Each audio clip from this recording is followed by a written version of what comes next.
बिस्मिल्लाहिर्रहमानिर्रहीम, अस्सलाम वालेकुम। Welcome to my kitchen. आज मेरे किचन में बहुत ही मज़ेदार और बहुत ही झटपट बनने वाली टमाटर की चटनी बन रही है, जो बहुत ही टेस्टी बनती है और बहुत ही मज़ेदार बनती है। आप इसको बॉयल राइस और किसी भी किस्म के सालन के साथ सर्व करें, या फिर आप मुख्तलिफ़ किस्म के पुलाव के साथ इसको सर्व कर सकते हैं, जैसे चना पुलाव, मटर पुलाव, चिकन पुलाव या फिर बीफ पुलाव। जो भी पुलाव है उसके साथ आप इस चटनी को सर्व करें। ये चटनी किसी भी रेसिपी का टेस्ट बढ़ाने में बहुत मददगार साबित होगी, तो ज़रूर ट्राई कीजिएगा मेरी इस रेसिपी को।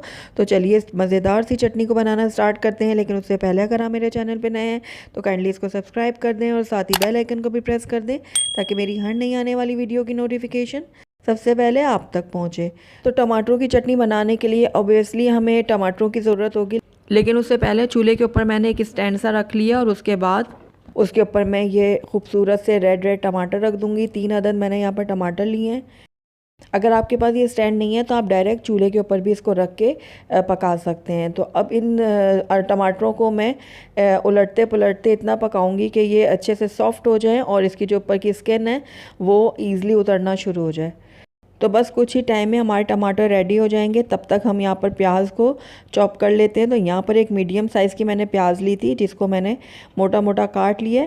अब इन प्याज़ों को मैं चॉप कर लूँगी। हमने बहुत ज़्यादा बारीक नहीं चॉप करना, बस दरमियाना इसको हम चॉप करेंगे। तो ये देखिए, इस तरीके से हमने प्याज़ों को चॉप करना है।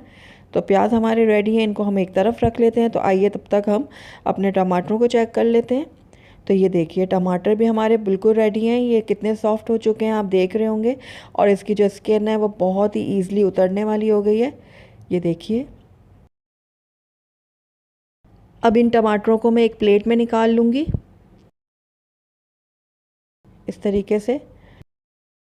तो आप देखें कि ये टमाटर जो हैं वो कितनी ईज़िली अपनी स्किन को छोड़ रहे हैं, और ये देखिए कितनी आसानी से इसके जो छिलका है वो उतर रहा है। तो इसी तरीके से मैं जो है वो तमाम टमाटरों की जो स्किन है उनको उतार लूँगी।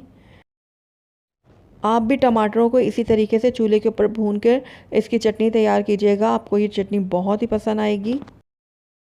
तो ये देखिए, तीनों टमाटरों की स्किन मैंने उतार दी है। अब उसी हैंड मिक्सचर में मैं डाल दूँगी ये टमाटर, ढक्कन लगाऊंगी इसके ऊपर, और इसको भी मैं अच्छे से मैश कर लूँगी। आप चाहें तो मैशर की मदद से भी इसको मैश कर सकते हैं, या कांटे की मदद से भी कर सकते हैं। तो ये देखिए, टमाटर अच्छे से हमारे मैश हो चुके हैं। तो अब एक अलहदा बाउल ले लिया मैंने बड़ा, और उसके अंदर मैं प्याज ऐड करूँगी जो हमने चॉप करके रखे हुए थे। उसके बाद हमने जो टमाटरों को रोस्ट करके उसकी स्किन उतार के उसको मैश किया था वो इसके अंदर ऐड करूँगी। तो ये सारे टमाटर भी मैंने इसमें ऐड कर दिए। अब इसके अंदर बारीक कटी हुई हरी मिर्चें शामिल करूँगी। आप अपने टेस्ट के अकॉर्डिंग डालिएगा, जितनी आपको पसंद है। उसके बाद इसमें कटा हुआ हरा धनिया जाएगा। अब इसके अंदर मैं ऐड करूँगी हाफ़ टी स्पून के बराबर कुटी हुई लाल मिर्च, और नमक आप अपने टेस्ट के अकॉर्डिंग डाल सकते हैं। मैंने हाफ़ टी स्पून लिया है। अब तमाम चीज़ें अच्छे से मिक्स कर लूँगी मैं। तो अल्हम्दुलिल्लाह हमारी बहुत ही टेस्टी, बहुत ही मज़ेदार और झटपट से बनने वाली टमाटरों की चटनी बनके तैयार है। बहुत ही टेस्टी और बहुत ही मज़ेदार बनती है। आप किसी भी राइस के साथ इसको सर्व कर सकते हैं, और यकीन जानिए किसी भी रेसिपी का टेस्ट दोबारा करने के लिए ये चटनी बहुत ही कारआमद है। तो ज़रूर ट्राई कीजिएगा मेरी इस रेसिपी को। अगर आपको मेरी रेसिपी पसंद आई है तो इसको लाइक करें, अपने दोस्तों के साथ शेयर करें, और अगर पहली दफ़ा मेरे चैनल पर आएँ तो काइंडली इसको सब्सक्राइब भी कर लें, और साथ ही बेल आइकन को भी प्रेस कर दें, ताकि मेरी हर नई आने वाली वीडियो की नोटिफिकेशन सबसे पहले आप तक पहुंचे। और कमेंट करके मुझे ज़रूर बताइएगा कि आपको मेरी रेसिपी कैसी लगी, और साथ ही मेरे फेसबुक और इंस्टाग्राम के पेज को लाइक करना मत भूलिएगा। Thank you for watching. अल्लाह हाफिज़।